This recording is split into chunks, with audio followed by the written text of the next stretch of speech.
Alright, what's good? Welcome back to another video. In this video, I'm going to be doing a comparison between the S24 right here and the Nothing Phone 2a. So let's get into this comparison. Alright, so first things first, you already know the Nothing Phone 2a has a 6.7-inch screen, and then the S24 has a 6.2-inch screen. Technically, the S24 is still a bigger phone if you compare it to like older phones in the past, but nowadays it's considered a small phone. And it really is kind of small and compact when you hold it in your hand. If you see right here, very small, very easy to hold, one-handable, can reach the top of the screen very easily. Whereas the Nothing Phone 2a is a bigger phone. It's a large phone size, as big as the Pro Maxes and the Ultras. Because of how light it is, it's pretty easy to maneuver. Like, it's honestly in my hand right now.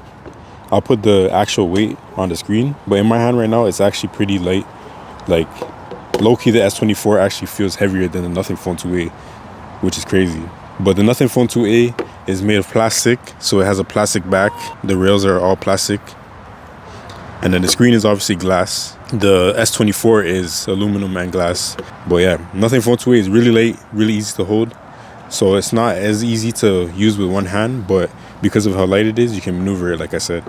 So now this is kind of a weird comparison, but the reason why I'm comparing them is because the S24 it's a flagship phone, but it's like the cheapest of flagships, right? It's the base model. You could probably find it for around the same price as the Nothing Phone 2a in the aftermarket, just because of how the market is here.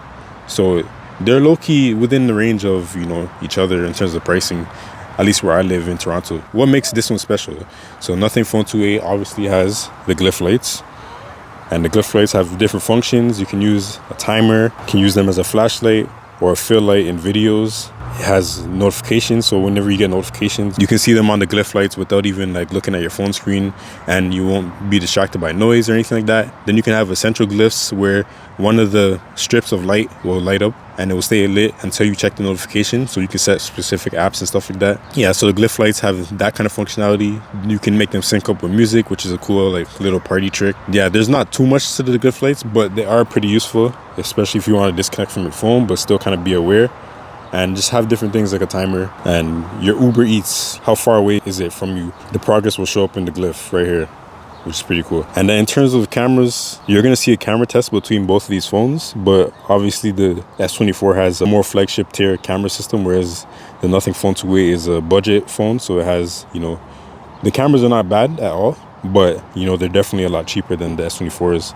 But we're going to see like if that translates in the real world soon. In terms of performance, this is a budget phone, so it has a Dimensity chip. I don't know the exact number. You'll see it on the screen. And this can run basically anything that I would do on it on a phone, and even including the games that I play. Like, for example, MapleStory Mobile, Guardian Tales, Pokemon Unite, TFT, Wild Rift, Roblox. All these games work fine on the Nothing Phone 2a. I have no issues playing any of them. They run at the full FPS, highest graphics with no issues at all. And this phone is pretty decent at handling thermals. It doesn't really like throttle too much in the games that I play, but obviously if you play Genshin Impact, then the S24 is going to be better at that. But to be honest, they can do around the same stuff. 120 Hz screens, always on displays. But yeah, so what makes the S24 special and better than the Nothing Phone 2a? In my opinion, it comes down to the software. Like, Nothing OS is really clean. As you can see on the always on display, there's some cool widgets here. And then when you turn it on, the widgets are on the lock screen, and you can do different things. Like right here, I have my hotspot, do not disturb, glyph timer, change the ring settings, vibrate, silent, the glyph lights, flashlight, and like you can edit this. There's so many different options that you can do. So basically anything that goes inside your quick toggle menu right here, anything that you can put here, you can put on your lock screen as well as your home screen. So Nothing, they developed a bunch of cool widgets, you know, just a way to use your phone without like actually diving into it. As you can see, it's a monochromatic theme right here on the phone. Basically the idea is to, you know, not be super drawn in by all these companies and their logos and stuff like that. So you go on your phone, use it quick, and then that's it. And then there's customization of the folders, so you can change the shape, you can change the layout, and even the cover of the folders to different emojis and stuff like that. Like, there's a lot of options. And then as far as multitasking goes, swipe and hold, and there you have a floating window, and then you can look at it, dismiss it, and that's basically it. That's basically Nothing OS. Like, it's just a clean, nice, almost stock Android feel, but with some nice little customizations and a nice theme. The reason why I say the S24 is different from the Nothing Phone 2a in terms of software, and might even be better depending on who you are, is because of all the things you can do. Like for example, with one hand, I can go into one hand mode, and it doesn't just bring it down like how iPhones do. That's what Nothing Phone 2a does as well. But it makes the screen smaller. So now I have the whole screen and I can do everything that I would normally, but it's in this small section. Can resize it on the fly. I can bring it to the other side right here by tapping this arrow, bring it back, and I can make it taller, you know, customize it how I want. I can do everything as if it's my normal phone screen, but all in this small little space right here.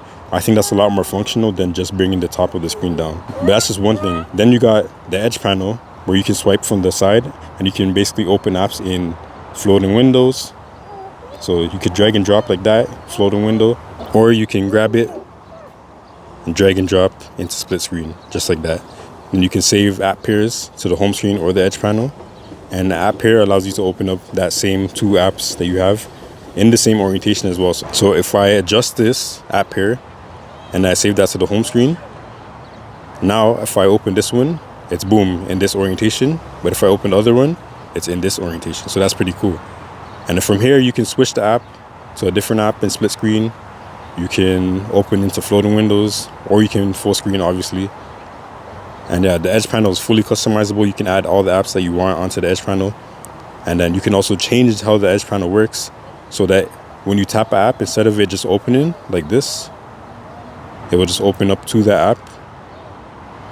Instead of it just doing that, you can change it so that when you tap it, it goes into split screen instantly. So there's already so much customization there with the multitasking and, you know, edge panel. And then you also have swipe from the top right into floating windows, and you can resize it to however you want before it opens. Then you have unlimited floating windows on this phone, which is pretty cool. And you might be thinking like, why would you want that? But trust me, having the options is better than not having the options. Nothing Phone 2a and Nothing OS, you can only have one floating window and you can't adjust the size like you can on the Samsung One UI. So there's a lot when it comes to multitasking. And yeah, so the reason why I'm telling you this is because this phone right here is very small and compact, smaller than that one, but it's flagship capable. It has so many features, and all on top of all the multitasking stuff I share with you, this phone can also use Samsung DeX. So connect to a computer and then boom, you have a desktop interface all from this little tiny phone right here. The only downside to this, where the Nothing Phone 2a destroys it, is in battery life. The Phone 2a can last you like 2 days low key. And if you're really taking it easy and like trying to squeeze as much battery life as you can out of the Phone 2a, then it can probably last you a good 3 days, to be honest. No exaggeration. Whereas this one, my wife will kill this in like half a day, to be honest. Because of how small the battery is, if you're not doing anything too crazy, it can definitely last you the whole day though, because the chip is definitely efficient. As far as the software goes, you know, it comes down to preference. But Samsung phones just have so much customizations, so many options and things you can do. And like I talked about widgets on Nothing OS, but One UI also has some pretty cool widgets. Like for example, the calendar widget right here, I can easily make that transparent. And then boom, now I have a transparent calendar on my home screen. And basically all the Samsung first party widgets can be transparent, which is pretty sick if you ask me. And yeah, so Samsung has its cool features. It has a lot. Like there's so much I'm not even gonna talk about in this video. If you see my other videos, you'll know. Good lock, customization, etc. So many different things you can do on Samsung phones. So software comes down to your preference. But if you want the most of the most in the smallest package, then this is it right here. This is probably the best small phone in my opinion. If the Z Flip 5 had as good cameras and Samsung DeX, then I would tell you to get that instead. Hopefully the Z Flip 6 has those things. But right now, this is probably the best small phone. So now, I talked a lot about these phones and you know how it is using them and what they have to offer in terms of software and stuff like that, the build quality. But let's get into the cameras.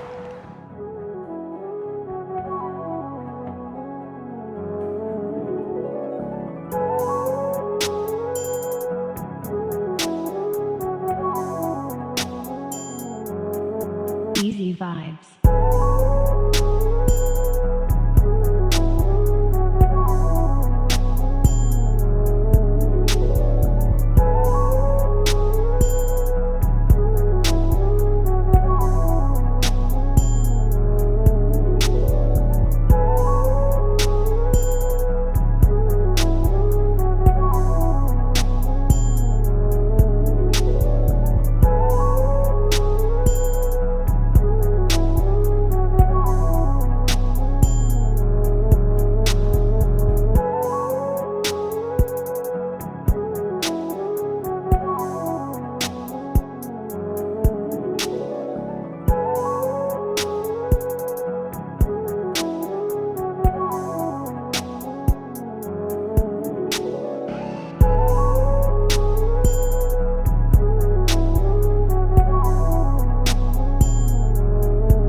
So now after seeing the photos and videos, let me know in the comments below which phone you think did better overall.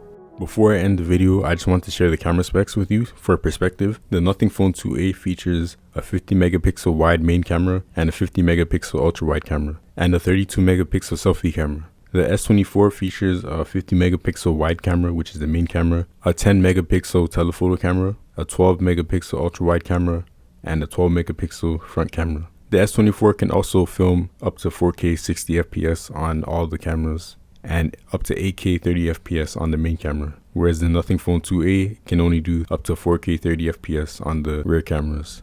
Overall, I think the S24 is the better phone, but the Nothing Phone 2a is very compelling because of its design and the aesthetic and the very good battery life. This is an unlikely comparison and they are two different devices for sure, but I thought it would be interesting to compare them and see how they stack up against each other, especially when it comes to the cameras. But yeah, that's all for now. We out. Peace.